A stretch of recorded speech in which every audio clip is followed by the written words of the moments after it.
Welcome to the terror gauge.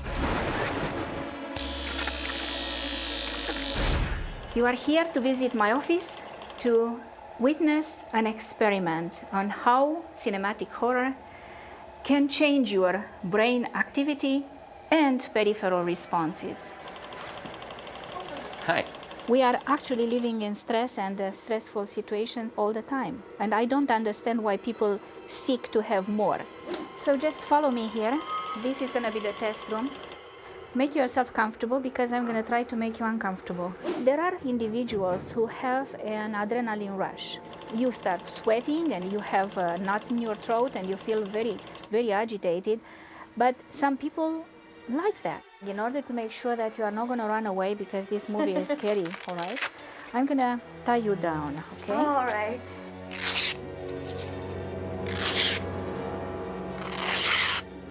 All right? Now, can you move your hand?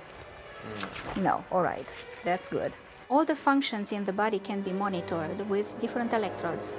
We have the central type of measure, which are coming from the brain, and those are the brain waves that are giving us information about the level of arousal. Oh man, I'm styling now. Now this is the area where the body and the mind are connected. It's called the sensory motor area, and also the place where the right and left brain are talking with each other, so we want to see how you are responding. You're not reading my thoughts, right? Well, we are going to read everything, all your thoughts and body reactions, of course. And I like you just to stick your finger in. So this is going to measure your heart rate. I will be using this thermistor to find out exactly what the temperature reaction will be. And now the last one is this group of electrodes that are going to go on your palm to verify your sweat gland activity. Each frequency is related to a certain level of arousal, from a wakeful state to sleepiness. I wish you to have fun. I'm ready to go to the club.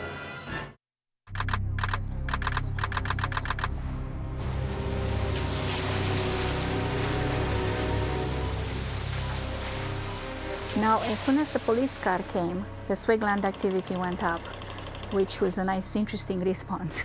Baseline for temperature is about 76 degrees Fahrenheit, which is not too bad, but it's a stressful temperature. Usually a normal relaxed temperature will be 95 degrees Fahrenheit.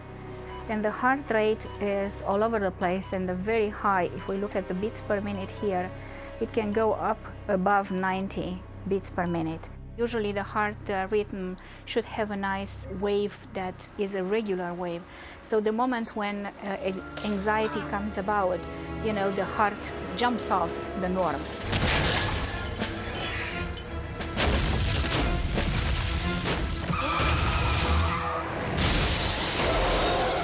That was the moment when we can see how his response in sweat gland activity went up the roof.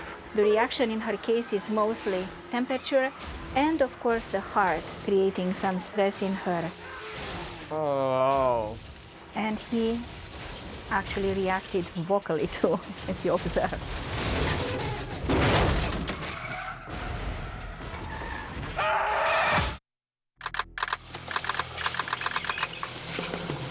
Hey, Evan. It's Tawny. Sorry I haven't called. Now we go from the biofeedback to neurofeedback. The brain waves that person produces at a certain time. These two computers are looking at his brain activity. This one shows right and left, and this one looks at the top of the head. When a person is able to focus well, is going to have enough beta frequency between 12 and 18 or even higher frequencies. He has plenty of high beta frequency, and the usual high beta frequency is related to anxiety. Our mind is so complex that without seeing a movie, we can imagine things and we can encounter changes in our brain electrical activity or peripheral responses. Bye. Little bastard. Shit. He is in pain. He is in pain himself.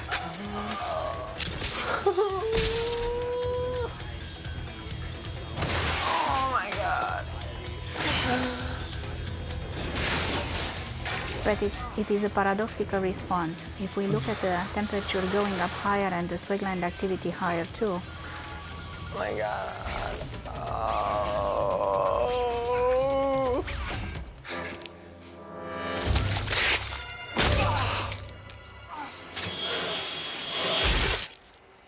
Well, his reaction was horrific.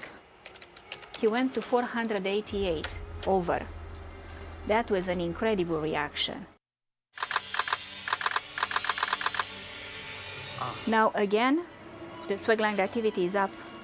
Like many of us, who does like to go to the dentist? That's a fear-causing moment. He started to have some muscle tension if we look at this screen here. Some more variability comes about, and that is related to more anxiety coming. And there you are. The high beta is quite impressive. Those birds are pretty scary. That was a nice swing of the sweat gland activity. Pigeons! What?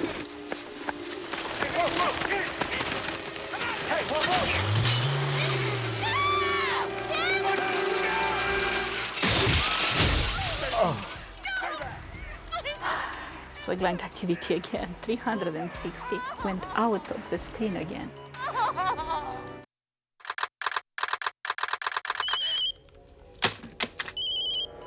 She is responding, but she is responding, as I said, mostly internally.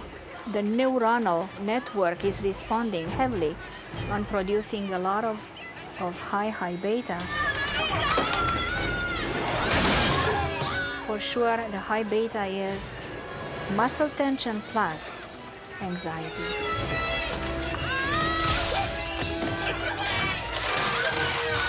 Heartbeat is the next to react.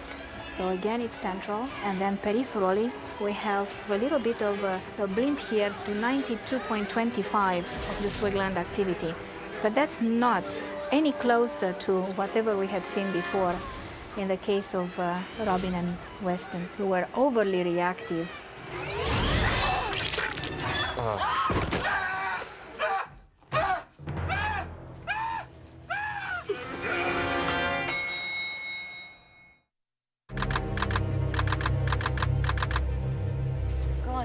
I'll be fine. Yes, I can see here it's a great amount of tension. Oh, shit. That was a very great response that he had. And again, went above 600.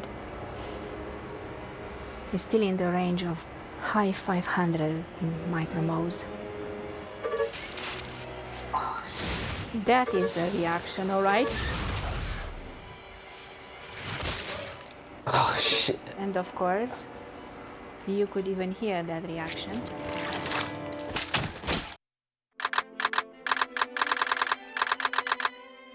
Thank you so much for inviting us. It's our pleasure. So this is nice, it's quieting time, a little bit of quieting time, but something. Oh, shit. All right, he's out of the scale again. Going up and down over the 700 range, up to 900. Very much the same response as Weston had. All right, Robin, we are done with the test. Are you alive? Yes, I am. Robin has been very responsive. His sweat gland activity climbed up to the sky. The brain activity in case of Robin was the most controlled.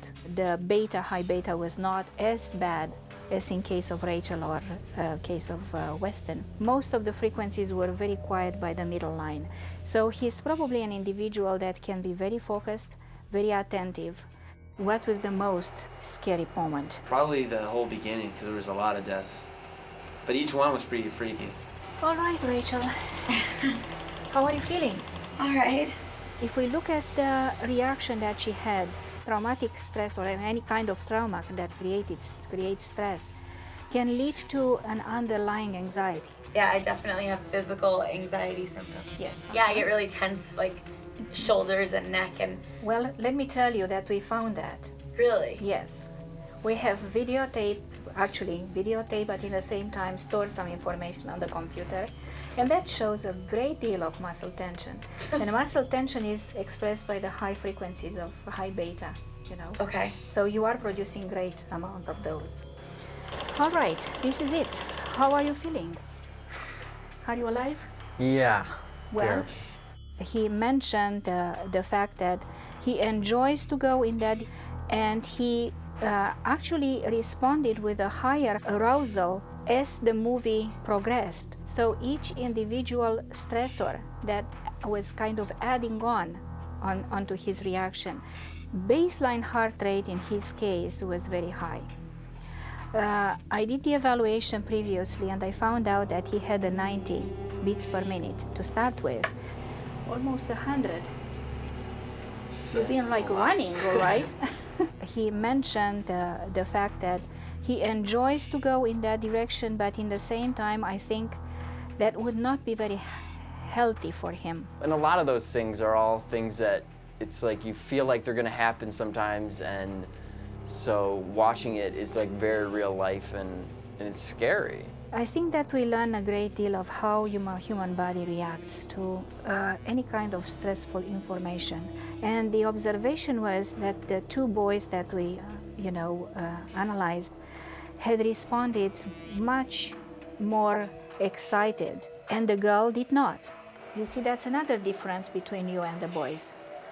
Both boys ended up with headaches. This thing on my head really hurts. Ah, man, my forehead's killing. We have a reward center. And the reward center in the brain is actually very much excited by neurotransmitters, as we all know, those chemicals that are, making us feel what we feel. We can enhance them in different modes. If we don't have enough of them, we are looking for means of doing it. And so that's why I see we are reward seekers or pleasure seekers.